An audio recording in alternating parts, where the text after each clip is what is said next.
MSLI T V, رہنمائی بدلتی دنیا کے لیے۔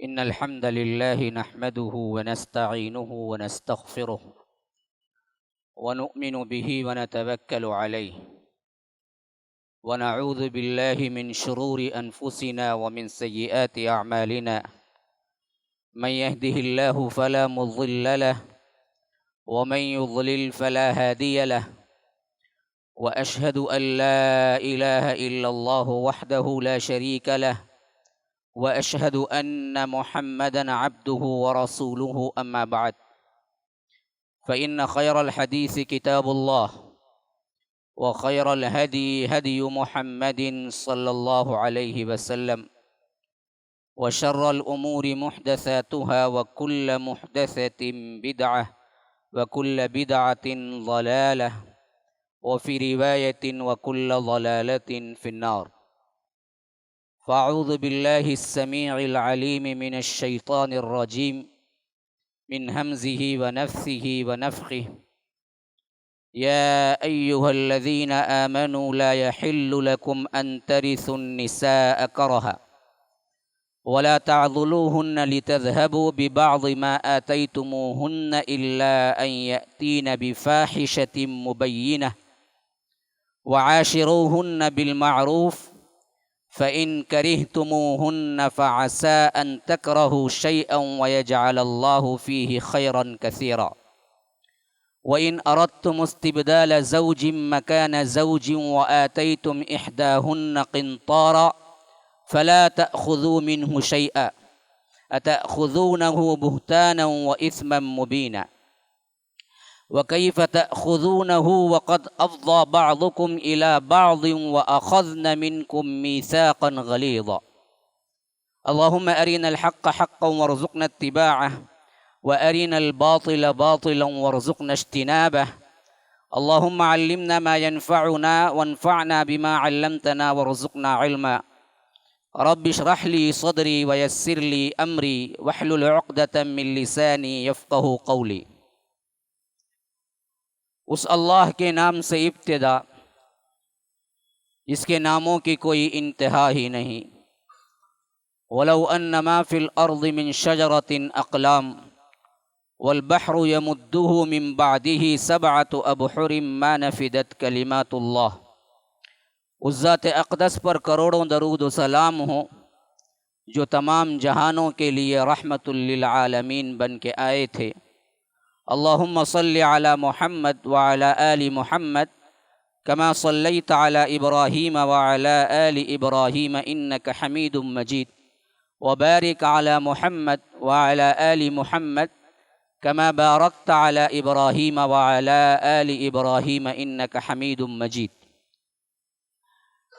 برادران اسلام، واجب الاحترام بزرگوں، دوستوں، عزیز ساتھیوں، نوجوانوں، اللہ تبارک و تعالی نے شریعت اسلامیہ کو ہم پر نازل کیا اور اس شریعت اور قانون کو فرض قرار دیا، آپشنل نہیں ہے۔ جی چاہے مرضی چاہے، کوئی حکم اچھا لگا مان لیا، کوئی حکم تکلیف دہ ہے چھوڑ دیا۔ اس شریعت کے مجموعے کے اندر یہ ہے کہ کچھ سنتیں ہیں، کچھ سنت مؤکدہ ہیں، کچھ اللہ کے رسول نے ہمیشگی کے ساتھ کیے ہیں، کچھ مستحبات ہیں، کچھ مباحات ہیں، کچھ مکروہات ہیں، یہ اور بات ہے۔ لیکن مجموعہ شریعت جسے کہتے ہیں، قانون جسے کہتے ہیں، اس قانون کو رب العالمین نے آپ کو آپشنل نہیں دیا بلکہ اس کو فرض قرار دیا۔ تمہیں اسی پر چلنا ہے، اگر تمہیں ناراضگی ہے نا اس سے باہر جاؤ۔ اسلام پر اگر تم باشعوری طور پر اندر داخل ہوئے ہو، سوچ سمجھ کے اندر داخل ہوئے ہو، یا اس کا دوسرا فلسفہ یا دوسرا طریقہ یوں ہے کہ بعد نسل اولاد کے بعد ماں باپ کے بعد اولاد، نسلاً بعد نسل، ورثے میں آپ کو اسلام مل گیا، اللہ کا فضل ہے۔ تو اب دراصل اس کو اختیار نہیں کرنا ہے۔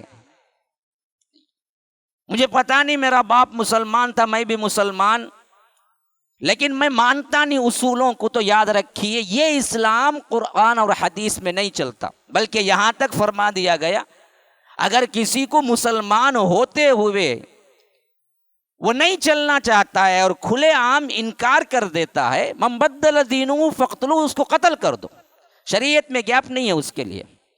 یہ اور بات ہے کہ اندر آنے کو آپشن ہے، لا اکراہ فی الدین، دیکھو کسی کو زور زبردستی اندر نہیں لانا ہے، اپنا آپ ہے، آپ کو کیا ہے، پورا اختیار ہے، سوچیں سمجھیں 10 مرتبہ دیکھیں۔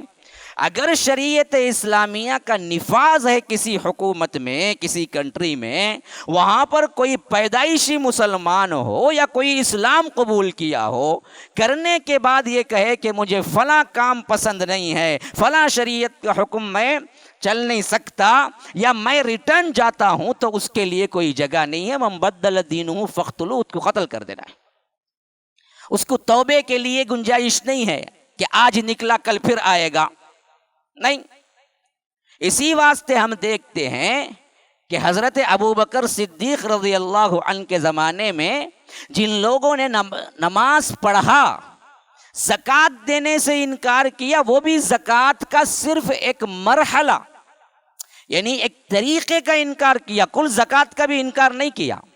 انہوں نے یہ کہا کہ اللہ کے رسول صلی اللہ علیہ وسلم کے دور میں ہم سیدھا مدینے کو آ کر زکوٰۃ دیتے تھے، یا مدینے کا عامل گورنر یا جس کو اللہ کے رسول بھیجتے وہ آ کے ہمارے زکوٰۃوں کو لے جاتا تھا، تو ہم اس کو نہیں دیں گے، ہم اپنے اپنے بستیوں میں آپ کلیکٹ کر کے ہم بانٹ لیں گے۔ بس اتنا فرق تھا، وہ لوگ انکار بھی نہیں کیا، ان لوگوں نے صرف اتنا کیا کہ مرکز کو نہیں دیں گے، مدینے کو نہیں دیں گے، اپنے طور پر ہم کو اختیار ہے، جو گاؤں کا بڑا ہوتا ہے ہم اس کے پاس دے لیں گے اور وہ ہم کو دے دے گا واپس ضرورت پر۔ اس سسٹم کی تبدیلی کے لیے بھی صدیق اکبر نہیں مانے، حتیٰ کہ قتال کرنے کے لیے نکل گئے۔ حالانکہ حضرت عمر جیسی شخصیت دور اندیش، ذہین، فطین، اس معاملے میں شبہ میں پڑ گئے۔ انہوں نے کہا کہ صدیق اکبر سے کہ آپ ان سے قتال کریں گے جو لا الہ الا اللہ پڑھتا ہو، آپ ان سے قتال کریں گے جو نماز پڑھتا ہو، کیا آپ کو کیسے یہ چیز آ کر ہو سکتی ہے؟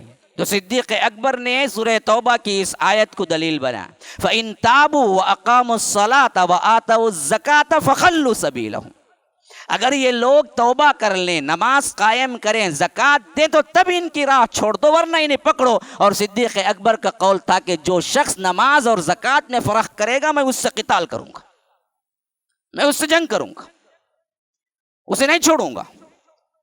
جیسے نماز فرض ہے ویسے ہی زکوٰۃ فرض ہے، اور زکوٰۃ کا سسٹم بھی فرض ہے، جو کہ آج ہم بھول ہی چکے ہیں، انشاءاللہ وہ آئے گا کسی جمعہ میں خصوصیت کے ساتھ۔ بہرکیف اصل مقصود مجھے جو بتانا ہے وہ یہ کہ شریعت کو قبول کرنے کے بعد، خواہ وہ آپ باپ دادا کے طور پر مسلمان ہو گئے یا سوچ سمجھ کر اسلام قبول کیا، ان دونوں پوزیشن میں اسلام میں آنے کے بعد واپس جانے کا کوئی تصور نہیں ہے۔ اگر واپس جانے کا ہے تو شریعت کی نگاہ میں وہ ارتداد ہے، اور ارتداد کی سزا قتل ہے۔ من بدل دینہ فاقتلوہ، آپشن نہیں، اسے آپشن کب تھا؟ آتے وقت تھا، سوچ سمجھ کے آ جاؤ۔ آج اس بات کو اچھی طرح سمجھ لیں گے تو ہمارے کئی مسائل سالو ہو جائیں گے۔ ہم نے کیا سمجھا ہے، مورثی طور پر ہم مسلمان ہیں، باپ دادا کی نسل سے ہم مسلمان ہیں، لیکن ہمارے ذہنوں میں کیا ہے کہ ہم نے کہاں جی اس کو شعور کے ساتھ قبول کیا، یہ تو باپ دادا کی باتیں ہیں، اصول ہیں، اور اس کے بعد اس پر چلنا کون سا فریضہ ہے؟ چند رسومات کو پکڑ لیے، بقیہ کلی دین کو ہٹا کے رکھ دیا اور اپنی منمانی کرتے رہے، اور انہیں کبھی یہ چیز قانوناً تم پر لاگو ہے یہ کہتے ہیں تو یقین بھی نہیں آتا، عمل بھی نہیں کرتا کوئی بندہ، کیونکہ وہ مانتا ہی نہیں کہ کلی طور پر تمہارے اوپر قانون لاگو ہے۔ اس سے نکلنا تمہارے بس کی بات نہیں ہے، الا ہے کہ مرتد ہو جاؤ۔ اب یہاں پر ہندوستان وغیرہ میں مرتد ہو جاؤ تو سزا نہیں ہے، لیکن یہ اعلان تو کرنا پڑے گا کہ میں مسلمان نہیں ہوں۔ یہ دوغلی پالیسی ہے کہ آپ کہیں کہ میں مسلمان بھی ہوں، نماز نہیں پڑھتا، میں مسلمان بھی ہوں، حج نہیں کرتا، میں مسلمان بھی ہوں، حجاب نہیں کرتی۔ یہ کہنے کا کسی کو اختیار نہیں ہے۔ یا تو باہر آؤ یا تو اندر آؤ، اندر آؤ تو پورے پورے آ جاؤ، یا نہیں تو اعلان کر کے باہر چلے جاؤ، یہی آپشن ہے۔ اندر رہتے ہوئے انکار نہیں ہے، اسی واسطے گناہ الگ ہے، انکار الگ ہے۔ علماء کرام کا اتفاق ہے اس معاملے میں، اگر کوئی نماز چھوڑا عمدن، ایک ہی صحیح، یا مدت تک کے لیے چھوڑا عمدن ہی صحیح، یا سستی سے صحیح، یا کاہلی سے صحیح، لیکن ہم اس کو کیا نہیں کہیں گے؟ کافر نہیں کہیں گے، گناہگار کہیں گے۔ لیکن اگر وہ ایک نماز بھی نہیں چھوڑا لیکن پھر بھی زبان سے کہا کہ میں نماز اسلام میں نہیں مانتا، تو وہ کافر ہے۔ اچھی طرح سمجھ لیجیے، قول کا اعتبار ہے۔ نماز وہ پڑھتا بھی ہو پھر بھی کہتا کہ نماز اصل میں کیا ہے، اسلام میں نہیں ہے، بس میری خواہش میں عبادت کرتا ہوں، تو وہ کافر ہے۔ عمدن نماز چھوڑا لیکن وہ کہتا ہے نماز میں مانتا ہوں، بھائی سستی ہے، کاہلی ہے، عموماً جیسے کہ اکثریت مسلمانوں کی ہے، ہم ان سب کو اٹھا کے کافر دائمی جہنمی نہیں کہہ سکتے۔ ہاں شریعت ہوگی تو ان کو بلائے گی، سمجھائے گی، جیل میں ڈالے گی۔ اگر وہ بالقول کہہ دیں گے کہ ہم نہیں مانتے اس کو، تو پھر قتل کرے گی۔ بہرکیف قانون ہے، اس قانون کو آپ قانون سمجھیں اللہ کے لیے، اور اس قانون کو رب نے آپ کے لیے نعمت کے طور پر، خاندانی طور پر دے دیا۔ بہت سے لوگ یہاں پر کوئی بھی کیا ہے، کنورٹڈ مسلمان نہیں ہے، نسلی اعتبار سے مسلمان ہیں، باپ دادا مسلمان تھے، ویسے لوگ ہی زیادہ تر بیٹھے ہوئے ہیں، ویسے لوگ ہی ہمارے امت کے اندر ہیں۔ تو یہ اللہ کا شکر ادا کرو کہ اللہ نے مسلمان گھرانے میں پیدا کر دیا، اسلام آپ کو آنکھ کھولے تو آپ کو مسلمان اور اسلام دکھائی دیا، آپ کو کوئی اجنبیت نہ رہی، اللہ نے یہ گفٹ خود بخود تمہیں دے دیا۔ اب اگلے اسٹیپ آپ کا کیا ہے؟ اس کو بالشعور بھی قبول کرو، پڑھو، سمجھو اور اس پر عمل کرو، اور اس کی نعمت کو آپ مکمل طور پر اپناؤ۔ اسلام کا قانون آپشنل نہیں ہے۔ ہاں قانون کے اندر کئی چیزیں آپشنل ہیں، کئی چیزیں مباح ہیں، کئی چیزیں حرام ہیں، کئی مکروہات ہیں، وہ اپنے لحاظ سے آپ جیسے چاہیں کیا ہے عمل کریں، جیسے اللہ نے رخصت دیا ہے، لیکن کل قانون تم پر فریضہ ہے۔ اسی واسطے کئی صورتوں کے ابتدا میں اللہ نے لفظ فرض کے ساتھ ہی شروع کیا، جیسا کہ سورہ نور کی آیت آپ اٹھا کے دیکھ لیں، پہلے نمبر میں سورہ نور، اللہ نے وہاں پر شروع ہی کیسے کیا ہے پتہ ہے؟ سورۃ انزلناہا وفرضناہا، ہم نے اس سورہ کو تم پر نازل کیا ہے اور تم پر فرض کر دیا ہے۔ سورۃ انزلناہا وفرضناہا، ہم نے اس سورے کو نازل کیا اور اس پر فرض کر دیا۔ اب پورا نور کیا ہے جی؟ پورا سورہ نور معاشرتی احکامات پر ہے، حالانکہ شروع کی ابتدا کی آیت کیا ہے؟ سورۃ انزلناہا وفرضناہا، ہم نے اس سورے کو تم پر نازل کیا، تمہارے لیے نازل کیا، اور ہم نے اس کی ہر بات تم پر فرض کر دی۔ اب اٹھاؤ 24 نمبر کا سورہ نور پڑھو، اب کیا ہے؟ گھر میں کیسے داخل ہونا وہ ہے۔ ہاں، یا ایھا الذین آمنوا لا تدخلوا بیوتکم غیر بیوتکم حتی تستأنسوا وتسلموا علی اہلھا، اے لوگوں جو ایمان لائے ہو، اپنے گھروں کے علاوہ دوسرے گھروں میں داخل ہوتے وقت اجازت لے لیا کرو اور سلام کر لیا کرو۔ ہم کیا بولتے اسے؟ آداب اسلامی۔ اور آداب اسلامی کا مطلب کیا سمجھتے؟ ارے کوئی اللہ والا بندہ کرے تو کرے، ہم کو کہاں جی ادب آتا۔ حالانکہ آداب اسلامی نہیں، یہ فرائض اسلامی ہے۔ آداب چھوڑنے کی چیز اگر تم سمجھتے ہو تو یہ فرائض ہے۔ اللہ نے کہا کہ تم جس گھر میں بھی داخل ہوتے ہو، اس گھر میں تمہارے لیے دو فریضے ہیں۔ ایک فریضہ یہ ہے کہ اجازت لو اس سے، اور دوسرا سلام کرو۔ کیا جی کیسے ہی بول کوئی سیدھا روم میں آتا رہتا؟ بہت سے بہت ہم کیا سمجھتے؟ بھائی اسے ادب نہیں ہے۔ بھائی نہیں، ادب نہیں بھائی، وہ قانون کی خلاف ورزی کر رہا ہو، قانون کی خلاف ورزی کر رہا۔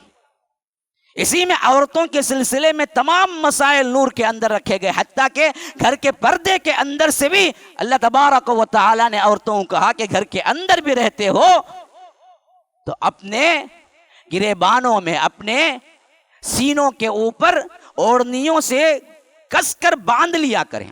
تو معلوم ہوا کہ گھر کے اندر محرم رشتہ داروں کے پاس بھی سینے کا ڈھانپنا ضروری ہے، انہیں باہر نکلتی تو بھی ڈھانپتی نہیں، گھر کے اندر۔ ہاں، بِخُمُرِهِنَّ عَلَى جُيُوبِهِنَّ، جیب دیکھیے اسی سے بولتے ہیں، خمر کہتے ہیں چادر کو، اپنی چادروں سے اپنے سینوں کو بکل مار لیا کریں۔ گھر کے اندر کا پردہ نور میں ہے، گھر کے باہر کا پردہ احزاب میں ہے۔ ہاں، یا ایھا النبی، وہاں پر خطاب جو آیا ہے وہ خطاب دراصل باہر کے پردہ، اس کے لیے آیا کہ جلباب کا لفظ اوپر سے لٹکا لیا کریں، کوئی ایسی چیز جس سے تمہارا چہرہ چھپ جائے، تو وہ باہر کا پردہ ہے۔ گھر کا پردہ، گھر کے اندر بھی باپ بھائی سے بھی اپنے سینے کو ایسا پردہ ہو جس میں کیا ہے، ڈھیلا پن ہو، اور جس کے اندر اس کا نقشہ نہ ظاہر ہوتا ہو، ایسے کپڑے پہنا کریں۔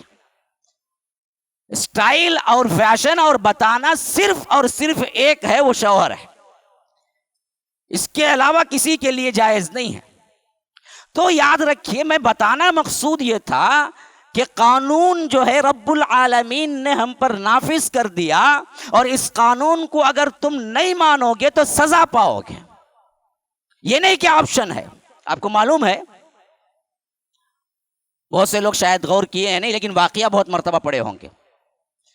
جب حضرت موسیٰ علیہ السلام اکیلے طور پہ گئے، جیسا کہ رب العالمین فرماتا ہے کہ وَوَاعَدْنَا مُوسَىٰ 30 لَيْلَةً وَأَتْمَمْنَاهَا بِعَشْرٍ فَتَمَّ مِيقَاتُ رَبِّهِ 40 لَيْلَةً۔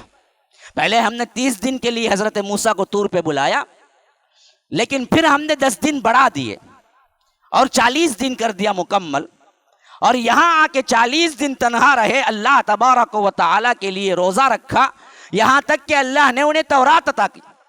اور وہ تورات کیا تھی؟ الواح، تختیاں تھی باقاعدہ لکھی ہوئی، وحی نہیں تھی جیسے قرآن وحی میں اترا بعد میں لکھا گیا۔ تورات جو تھی وہ باقاعدہ لکھی ہوئی تختی تھی، اس کو اللہ نے دیا۔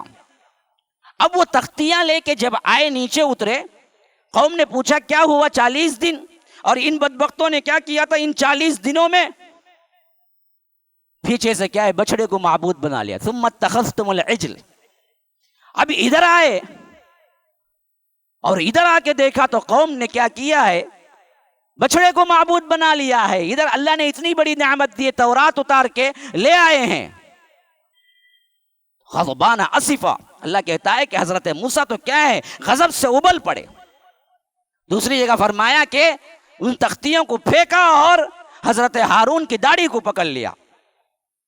ہارون نے کہا کہ لا تاخذ بلحیتی ولا برأسی، کیونکہ ان کو نگراں بنا کے گئے تھے۔ حضرت موسیٰ کو اتنا غصہ آیا کہ آپ کے ہوتے ہوئے انہوں نے کیا کر دیا، بچڑے کو معبود بنا دیا۔ تو حضرت ہارون کہنے لگے یا ابن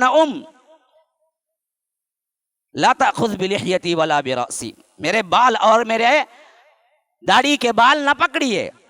میں نے لاکھ سمجھایا، یہ بدبخت سمجھے ہی نہیں۔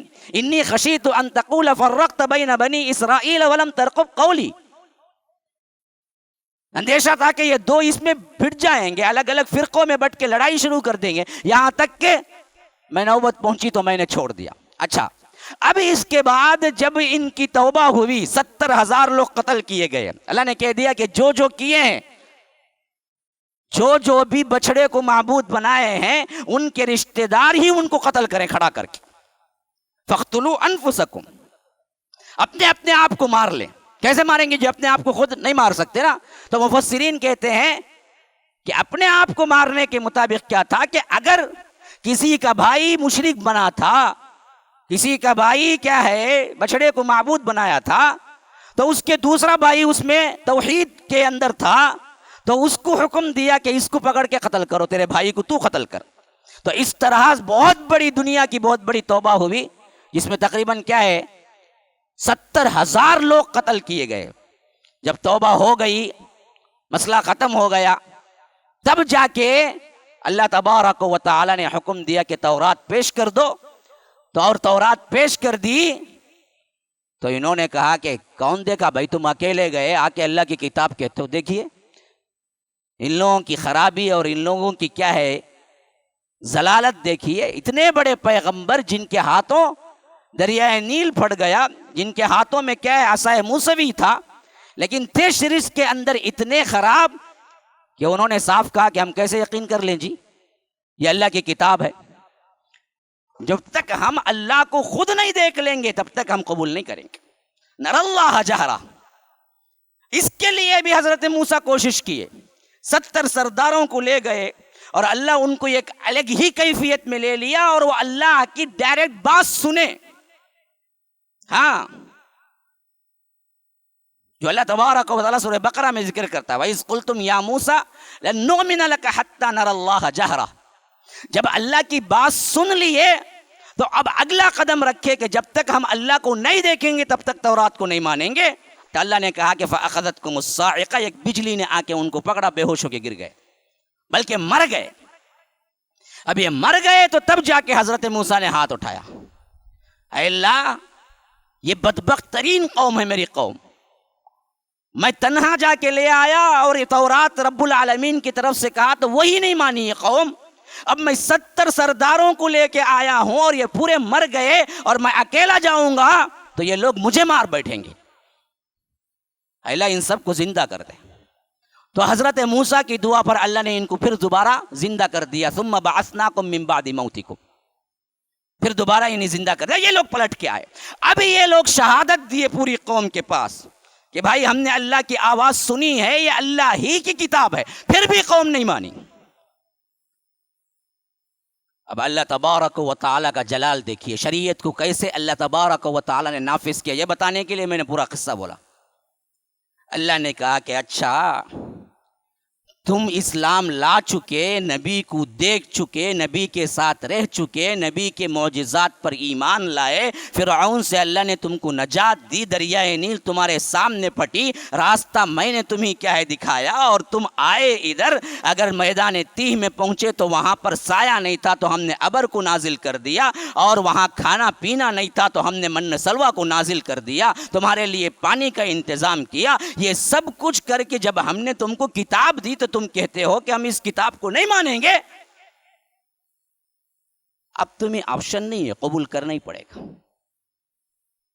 تو اللہ نے کیا کیا؟ وَإِذْ أَخَذْنَا مِيثَاقَكُمْ وَرَفَعْنَا فَوْقَكُمُ الطُّورَ. اللہ نے کہا کہ ان سب کو جمع کرو. جب یہ جمع ہو گئے حضرت موسیٰ سے کہا کہ اب دیکھو ان کے ساتھ کیا ہے. ہم نے ان سے میثاق لیا، عہد لیا تورات کی پیروی کے لیے. کیسے؟ جیسے کہ ہم نے طور کو ان کے اوپر اٹھا دیا، پہاڑ کو. یہی بات سمجھنے کی ہے، انکار نہیں چلتا. اب آپ پوچھ سکتے ہیں بھائی لا اکراہ فی الدین، نہ دین میں کئی کو اللہ زبردستی طور کو اوپر کھڑا کر دیا. زبردستی ہی ہوگی جب تم اندر آ چکے ہوگے. باہر تک لا اکراہ فی الدین ہے، اندر آ گئے تو عمل ہی عمل کرنا، اس کے علاوہ چھٹکارا نہیں تمہیں. اسی واسطے اللہ نے ڈراؤنا ماحول پیدا کر دیا، ایسا ڈراؤنا ماحول کہ اللہ نے طور پہاڑ کو اوپر اٹھا لیا. کیسے؟ ان کے سروں کے اوپر ایسے لٹک رہا تھا طور پہاڑ، اور کہا کہ خذوا ما آتیناکم بقوہ، اب مانو اور مضبوطی سے پکڑو کتاب کو، نہیں گرا دیتا ہوں ابھی پہاڑ تمہارے اوپر. اب ڈر کے مارے تھر تھر کانپنے لگے. تو تب جا کے کہا کہ قالوا سمعنا، ہاں ہم نے مانا، ہم نے سنا. پھر بھی دل کے اندر کرا وعصینا، نافرمانی کی. یہ ہے ان کی چال بازی. اوپر سے سمعنا کہا، دل کے اندر عصینا کہا. بہرکیف ظاہری طور پر تو ماننے کے لیے تیار ہو گئے اور کہا کہ ہاں ہاں ہم نے مان لیا، ہم نے مان لیا. کیسے منوایا؟ طور کو اوپر کھڑا کر دیا. نہیں مانو گے ابھی طور پہاڑ تمہارے اوپر گر جائے گا اور تم نیست و نابود ہو جاؤ گے. یہ کیفیت امت مسلمہ کے ساتھ پیش ہی نہیں آئی، اس واسطے کہ جو صحابہ اللہ تبارک و تعالیٰ نے اللہ کے رسول کو دیے تھے، یہ ایسی امت تھی، یہ ایسی صحابیت کی قوم تھی جو کسی اور نبی کو نہیں ملی. وہ تو آگے بڑھ بڑھ کر اس پر عمل کرنا چاہتے تھے تو اس واسطے شریعت کے لیے زبردستی کا کوئی ماحول ہی نہیں ملا. لیکن پھر بھی اگر کوئی چیز ان لوگوں سے سرزد ہو گئی تو اللہ کے رسول نے میرے صحابی بول کے معاف نہیں کیا، باقاعدہ بدلہ لیا. یاد رکھیے، آپ نے واقعہ نہیں پڑھا جو کہ ایک عورت کا بھی ہے ایک مرد کا بھی ہے واقعہ، جنہوں نے کہا اللہ کے رسول صلی اللہ علیہ وسلم کے دور میں زنا کیا، خود آ کے اپنے آپ کو پیش کیا. تو اللہ کے رسول نے یہ نہیں کہا کہ میرا صحابی ہے میں دعا کرتا ہوں معاف ہو جائے، نہیں. جب یہ قرار ہو گیا تو ان کو کیا ہے، باقاعدہ طور پر رجم کی سزا دی، ماعز اسلمی کو بھی. اور اسی طرح ایک قبیلے کی ایک عورت کا قصہ آیا ہے، ایک مرد کا قصہ آیا ہے، جن کو اللہ کے رسول نے خود رجم کیا. تو باقاعدہ طور پر شریعت کا نفاذ تو تھا. اللہ تبارک و تعالی سے معافی تلافی وہ بندے کا اور اللہ کے درمیان کا معاملہ تھا. تو میرے بھائیوں، اتنی تفصیل میں نے صرف اس واسطے باندھی، یہ تمہید اس واسطے باندھی کہ اگلی جو باتیں شریعت کی میں کروں اس میں آپشن نہیں ہے، کرنا ہی کرنا ہے. ہمارے اوپر اللہ نے شریعت کا بوجھ رکھا، اسی واسطے ہمارا نام ہے مکلف. ہم مکلف ہیں. مکلف کا مطلب ہے تکلیف دیے ہوئے. ہم کو شریعت کی تکلیف دی گئی ہے، اس کو ماننا ہی ماننا ہے. مسلمان ہو، ایمان لا لیا، اب تمہیں چھٹکارا نہیں ہے. ہاں یہ اور بات ہے کہ کوتاہی سے آپ کا گناہ کر بیٹھے، اللہ سے معافیاں مانگو، لیکن اپنی نیت اپنے ایمان کے اعتبار سے آپ کو یہ چیز اچھی طرح نیت کر لینی چاہیے کہ ہمیں جتنا ہو سکے ہم دراصل اسلام پر چلیں گے. اسلام کا ایک ایک حکم، خواہ وہ چھوٹا ہو بڑا ہو، اس پر عمل کریں گے. یہی نیت اگر صحیح ہے تو یاد رکھیے پھر تو آپ کے گناہ بھی کم، اور واقعتاً جو باتیں آپ سنیں گے اس پر عمل کریں گے. اس کان سے سن کے اس کان چھوڑ کے نہیں جائیں گے. ارے یہ کوئی بات کہتا ہے جی، یہ سب کہاں ہوتا بھائی؟ کیونکہ میں مسلسل تقریباً 5-6 جمعہ سے آپ کو بنیادی باتوں کے طور پر کچھ ایسی باتیں دے رہا ہوں جو معاشرے میں نہیں چل رہی ہیں. لیکن ہم میں پتہ نہیں بیٹھنے والوں میں کتنے ہیں جنہوں نے تہیہ کیا ہو کہ ہم کیا کریں گے، اس کی تبدیلی کریں گے، اس اعتبار سے ہم چلیں گے. ہم معاشرے میں جو کچھ بھی ہو رہا ہے، جیسا کچھ بھی ہو، لیکن ہم تبدیل کر کے اس پر عمل کریں گے. پتہ نہیں کتنے لوگوں نے کہا یا کتنے لوگوں نے تہیہ کیا. تو میں کہتا ہوں کہ تہیہ کرو، وعدہ کرو اپنے آپ سے، چلو عمل کرو. پھر اس کے بعد ایک ایک سے چراغ جلتا ہے. اس حیثیت سے اللہ کے فضل و کرم سے ایک ایک آدمی ہی صحیح، ایک 400-500 آدمی اٹھ کھڑے ہوں گے تو معاشرہ سدھار کی طرف جائے گا. تو گزشتہ کے مضمون میں نے آپ کے سامنے چند وہ باتیں سامنے رکھی جو کہ معاشرے میں سب سے اہم ترین چیز شادی اور اس کے ساتھ خاندان کی آبادی تھی. اور اس سلسلے میں نے چند باتیں وہ رکھی جو کہ آج معاشرے میں دیکھا نہیں جاتا. اصلاح معاشرے کے اعتبار سے ہم نے بڑی تقریریں سنی ہیں، بڑے واضح بیانات سنے ہیں. افسوس کیا ہے پتہ ہے، سب سنتے ہیں، عمل کا وقت آتا ہے تو عمل دکھتا نہیں ہے اس میں. اس واسطے کہ ہم اس کو حکم نہیں سمجھتے. نماز حکم سمجھتے ہیں، نکاح حکم نہیں سمجھتے. یہی بات بتلانے کے لیے میں آپ سے اتنی لمبی چوڑی گفتگو کیا کہ قانون ہے، قانون کو مانو. اب اس حیثیت سے ایک بات میں آپ کو بتاتا ہوں. دیکھیے، کیا کسی انسان پر، مسلمان پر نکاح فرض ہے، واجب ہے، سنت ہے؟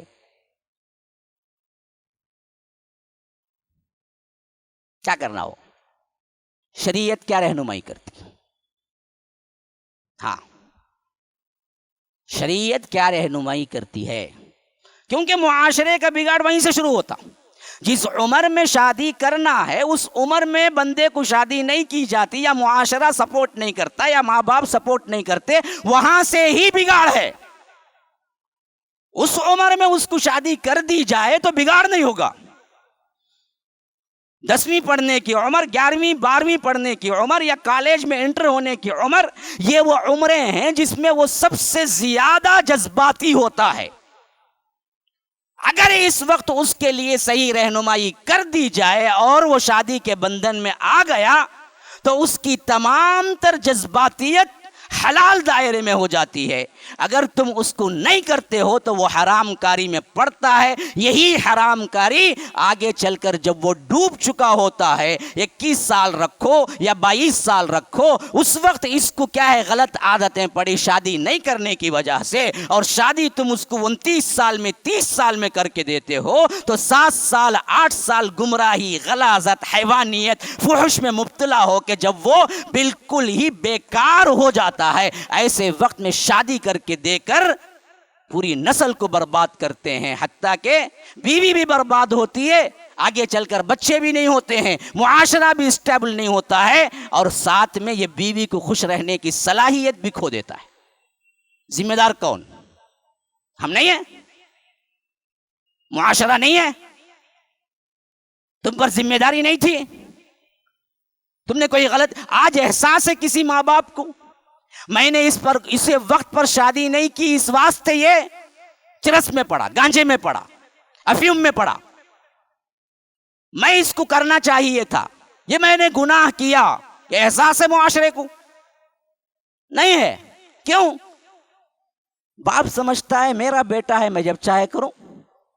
نہیں جی، تم شریعت کے پابند ہو، بچے کے لیے باپ ہو، لیکن شریعت کی نظر میں تم بھی پابند ہو۔ بچی کے لیے باپ ہو لیکن شریعت کی نظر میں تم بھی پابند ہو۔ تو سب سے پہلے یہ چیز طے کرو کہ کیا قرآن اور حدیث میں ہمیں کیا ملتا ہے، کہ یہ آج دراصل بہت ہی عام حدیث النکاح من سنتی پیش کی جاتی ہے، جس میں ہم سمجھتے ہیں سنت ہے جی، مطلب کیا ہے جی؟ کوئی مسئلہ نہیں بھائی، کیا اس کے لیے کوئی تحدید نہیں، کوئی عمر نہیں، اس کے اوپر ابھار نہیں۔ اسی واسطے علماء نے لکھا ہے کہ بعض کنڈیشن میں واجب ہو جاتی ہے شادی نکاح، مسلمان کے بعض کنڈیشن میں سنت رہتی ہے۔ جب برائی کا خطرہ ہو، جب زنا کا خطرہ ہو، جب ماحول خراب ہو، جب بیرونی طور پر فحاشی کا نظام ہو اور اندرونی طور پر بچے کے اندر ہیجان ہو، تو شریعت کہتی ہے کہ اس پر نکاح فرض ہے، فوری کرو۔ اب وہاں ایکسکیوز نہیں ہے، وہاں فریضہ ہے اس کا۔ باپ دیکھتا ہے کہ کیا یہ بگڑتا جا رہا ہے، فحش فلمیں دیکھتا ہے، رات لیٹ لیٹ آتا ہے، اس کے اندر سے بدبو آ رہی ہے، سگریٹ پینا شروع کر دیا ہے، شراب پینا شروع کر دیا ہے، افیون کا ریسہ ہے، ڈرگس بن چکا ہے، یہ سب چیزیں، یہ علامات ہیں کہ اب اس پر فریضہ ہے، تم ٹریٹمنٹ سے زیادہ شادی کرو اس کی، یہ فریضہ ہے۔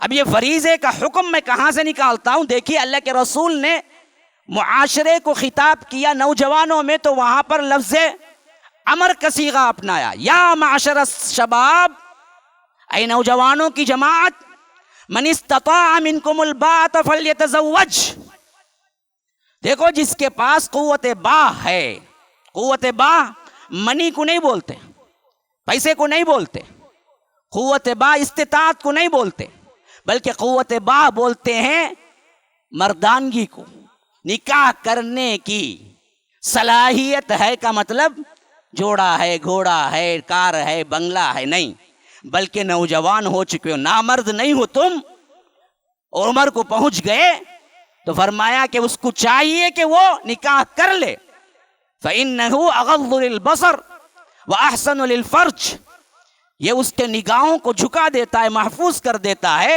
اور اس کی شرمگاہ کو محفوظ کر دیتا ہے۔ اور فَمَن لَّمْ يَسْتَطِعْ، اگر کسی کو کیا ہے اس کی استطاعت نہیں ہے، اب کوئی پوچھ سکتا ہے بھائی اب اس کی استطاعت نہیں ہے تو پیسہ اتنا مراد ہے مولوی صاحب، صحیح بات۔ اوپر میں فرمایا قوت باہ جس کو بھی ہے کر لے، نیچے فرما رہے ہیں اللہ کے رسول فَمَن لَّمْ يَسْتَطِعْ، اگر اس کی استطاعت نہیں ہے تو فَعَلَيْهِ بِالصَّوْمِ، اس پر روزہ ہے۔ تو اب یہ استطاعت کیا ہے مولوی صاحب؟ پیسہ ہی تو ہے. ہاں یہ بھی بات صحیح ہے، لیکن کون سا پیسہ؟ تم جو سمجھ رہے ہو وہ پیسہ نہ، شادی کرنے کا پیسہ نہیں ہے معمورات. جائیے جا کے شرح میں پڑھ لیجئے.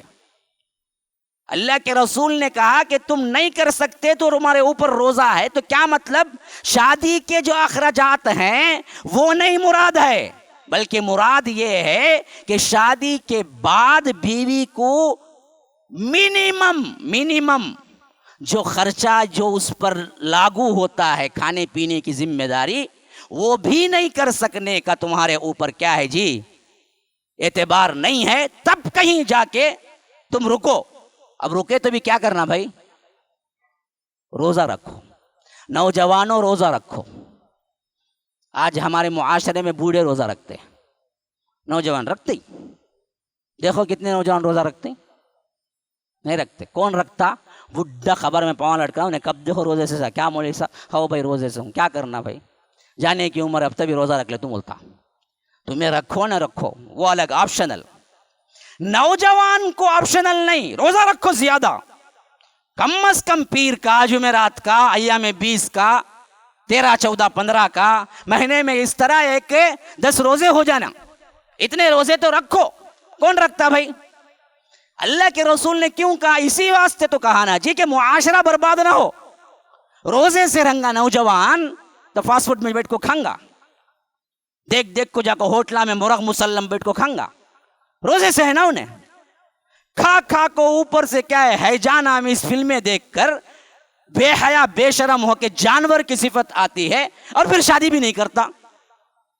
معاشرہ بگڑے گا نہیں بگڑے گا؟ ذمہ دار کون؟ صرف وہ ذمہ دار کیا نا، پورا معاشرہ ذمہ دار ہے. آج ٹرپلیکین میں کتنی جگہیں ہیں جہاں پر صرف نوجوان بیٹھ کے کیا ہے، افیون استعمال کرتے ہیں. مجھے آ کے لوگ کہتے ہیں باقاعدہ، یہاں وہ اڈے ہیں مولوی صاحب، مسلم محلے میں، ٹرپلیکین میں، ہاں کچھ نہیں کر رہے ہیں، بس افسوس کا اظہار کرتے چلے جاتے. بڑے اللہ والے، اللہ نہیں پوچھیں گا. معاشرہ جب بگڑ رہا تھا، نوجوان بچے بیٹھ کے کیا ہے، چرس افیوم لے رہے تھے، لڑکیوں کے پیچھے بھاگ رہے تھے، ناجائز تعلقات قائم کر رہے تھے، تم اپنے تجارت میں مگن تھے. اس پر کیا کام کیا؟ اب دیکھیے کہ فَإِن لَمْ يَسْتَطِعْ کی بڑی میں تشریح کر دیتا ہوں جو بعض لوگ غلط ذہنوں میں ڈالتے ہیں. دیکھو بھائی، کچھ نہ کچھ تو رہنا تب بھی شادی، کچھ بھی نہیں رہا تبھی شادی. اللہ نے نہیں روکا. کیسے جی؟ بلا دلیل بات نہیں کہتا ہوں، میری بات مت مانو، دلائل سے مانو. اللہ کے رسول صلی اللہ علیہ وسلم بیٹھے ہوئے، ایک عورت آئی، کہا کہ اللہ کے رسول میں اپنے آپ کو آپ کے لیے پیش کرتی ہوں تحفتاً، جسے ہیبہ کہتے ہیں. یہ صرف رسول کے لیے جائز ہے، کسی اور کے لیے جائز نہیں ہے. رسول کے لیے عورت اپنے آپ کو پیش کر سکتی ہے، کسی بھی مسلمان مرد کے لیے عورت آ کے اپنے آپ کو نہیں پیش کر سکتی، حرام ہے. یہ رسول کے لیے جائز ہے. تو رسول کے پاس یہ عورت آئی اور کہا کہ اللہ کے رسول میں اپنے آپ کو پیش کرتی ہوں آپ کے لیے، آپ مجھ سے نکاح کر لیں، میں اپنے آپ ہی کو ہیبہ کر دیتی ہوں آپ کے لیے. تو اللہ کے رسول صلی اللہ علیہ وسلم نے ایک نظر دیکھا اوپر نیچے. اس سے معلوم ہوا کہ شادی کرنا والا اپنی منگیتر کو یا اپنے نکاح میں آنے والی بیوی کو نظر دیکھ سکتا ہے. یہیں سے نکلا، اور دوسری احادیث بھی ثابت ہے. اچھا خیر، وہ الگ مسئلہ ہے، کب کیسے حالات میں کیا کرنا ہے، میں انشاءاللہ وہ ٹاپک الگ رکھا ہوا. اب سنو، اب جیسے ہی ایک نظر اللہ کے رسول صلی اللہ علیہ وسلم نے دیکھا، اس کے بعد کہہ دیا کہ نہیں، مجھے ضرورت نہیں ہے، مجھے حاجت نہیں ہے، انکار کر دیا. اب وہ اللہ کے رسول صلی اللہ علیہ وسلم کے درمیان کھڑی رہی بہت دیر، شاید اللہ کے رسول قبول کر لیں. یہاں تک کہ اللہ کے رسول صلی اللہ علیہ وسلم نے انہیں کوئی جواب نہیں دیا تو ایک صحابی مجلس میں سے اٹھے، کہا کہ اللہ کے رسول اگر آپ کو حاجت نہیں ہے تو اس عورت کا نکاح مجھ سے کر دیجیے، کیونکہ وہ آپ کو ہبہ کر چکی ہے اور آپ کو پورا اختیار رسول ہونے کی ہے، آپ چاہے تو مجھ سے کر دیں. اب یہ جو صحابی اٹھ کے کہا کہ آپ کو حاجت نہیں ہے تو اس عورت کو مجھ سے کر دیجئے، تو اس صحابی کی معاشی حالت کیا ہے ذرا دیکھو. اللہ کے رسول صلی اللہ علیہ وسلم نے فرمایا اچھا بھائی میں کر دیتا ہوں لیکن مہر دینے کے لیے کچھ ہے تیرے پاس؟ تو اس صحابی نے کہا کہ اللہ کے رسول میرے پاس جو میں تہبند پہن اوپر کا بھی کپڑا نہیں تھا ان کے پاس. وہ ایسے تھے ایک ہی کپڑے والے، ایسے جو صفہ میں سے تھے، شاید اہل صفہ میں سے، کیونکہ ان کے پاس پورا بدن ڈھانپنے کے لیے بھی چادر نہیں تھی. ان کا بدن جتنا ڈھپا ہوا تھا وہ صرف یہاں سے لے کر گھٹنے کے نیچے تک کا تہبند تھا.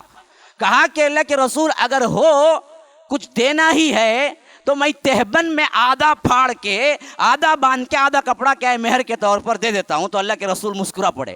کہا کہ تہبند میں سے پھاڑ کے دو گے تو آدھا پہلے ہی ہے ایک تہبند، یا تو تم ننگے رہ جاؤ گے یا تو اس کو کوئی فائدہ نہیں ہوگا. اتنے ٹکڑے سے، دستی کے اتنے ٹکڑے سے کیا کرے گی وہ؟ دوسرا کچھ ہے؟ کہا کہ نہیں کچھ نہیں اللہ کے رسول. اب اللہ کے رسول صلی اللہ علیہ وسلم ہی ان کو آئیڈیا دیا. کہا کہ جاؤ التمس، ڈھونڈو کہیں سے بھی، ولو خاتما من حدید، کہ ایک لوہے کی انگوٹھی ہی کیوں نہ مل جائے تمہیں لے کے آؤ، نکاح کر دیتا ہوں. اب ضروری استطاعت کا اگر آپ یہ اٹھا لیں کہ 25,000 کمانا، آئی ٹی میں رہنا، تو اللہ کے رسول کیا بولنا؟ کم از کم جا کو ایک گھر تبھی رجسٹر کر کو لے لے کا دیکھ کو میں کر ڈالتا ہوں، بولنا نہیں. اب یہ حدیث کیا بتا رہی ہے؟ دیکھو اللہ کے رسول نے فرمایا جاؤ ایک انگوٹھی لے کے آؤ، وہ بھی لوہے کی، سونے کی نہیں، چاندی کی بھی نہیں. حالانکہ سونا چاندی اس وقت بہت ہی کم تھا. اور ایک انگوٹھی کیا جی 2 گرام میں بھی مل جاتی ہے، 1 گرام میں بھی مل جاتی ہے. سونے کی نہیں بولے تو لوہے کی بولے.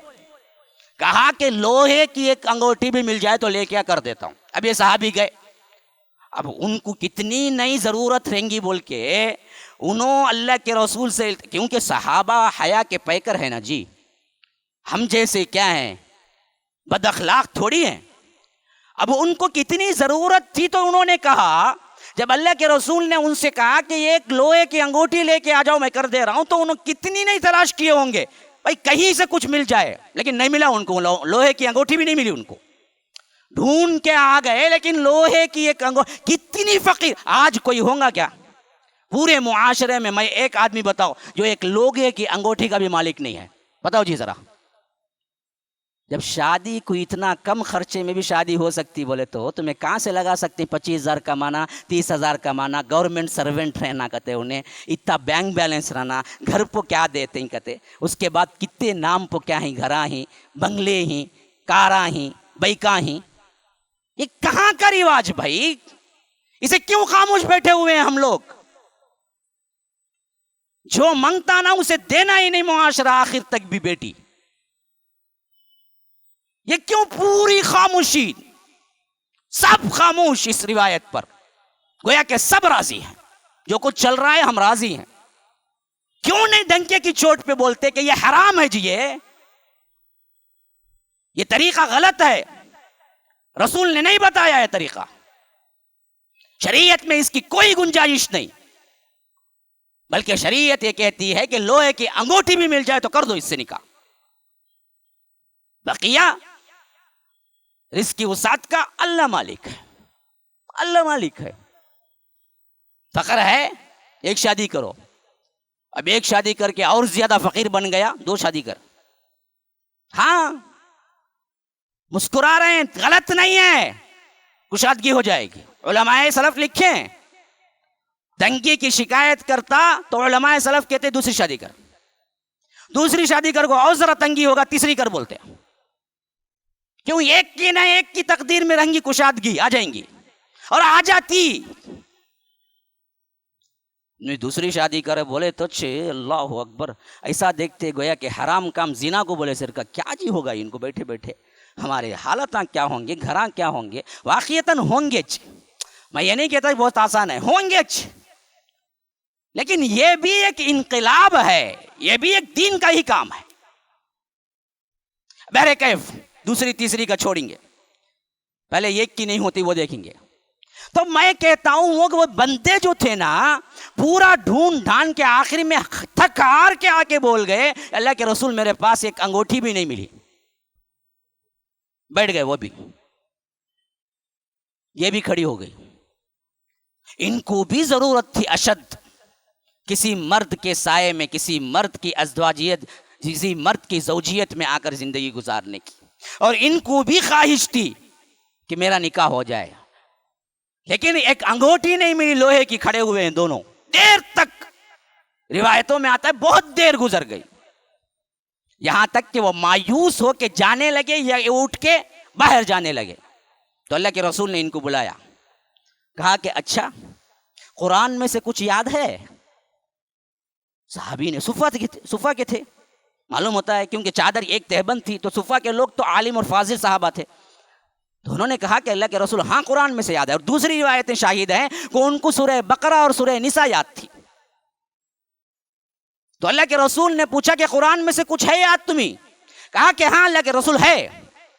تو فرمایا کہ اس قرآن کے حفظ کے بدلے میں تم ان کو پڑھانا, اس کے عوض میں نے تم دونوں کی شادی کر دی. اور صحابہ بیان کرتے ہیں کہ اس سے بہتر مہر کسی نے نہیں لیا اور کسی نے نہیں دیا دنیا میں جو کہ اس صحابی نے اپنی بیوی کو دیا, وہ سورہ بقرہ اور نساء کی تعلیم دینا تھا. اور علماء امت کا آج تک متفقہ فیصلہ ہے اگر کوئی قرآن سکھانے کے مہر کو رکھ کر شادی کرتا ہے تو وہ شادی جائز ہے.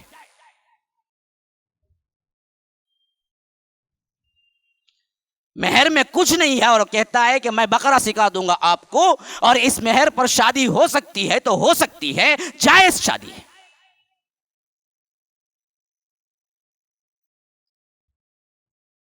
آج تک سنا آپ نے کبھی ایسا؟ کوئی کرنے کے لیے تیار ہوگا کبھی؟ حدیث نہیں ہے یہ. تو فَإِن لَمْ يَسْتَطِعْ کا معلوم ہو گیا معاملہ کیا ہے. استطاعت سے مراد کیا ہے؟ اتنی کیفیت بھی ہو تو کر دو. تو شادی جلدی کرو, شادی کروا کے رکھو, شادی کرنے میں مدد کرو. شادی نہیں کر سکتے ہو تو روزے لازم پکڑو. یہ معاشرہ بناؤ, پھر دیکھو برائی کیسے بھاگتی ہے. ھذا وباللہ التوفیق وصلی اللہ وسلم علی نبینا محمد. اسأل اللہ لی ولکم ولسائر المسلمین من کل ذنب فاستغفروہ انہ هو الغفور الرحیم.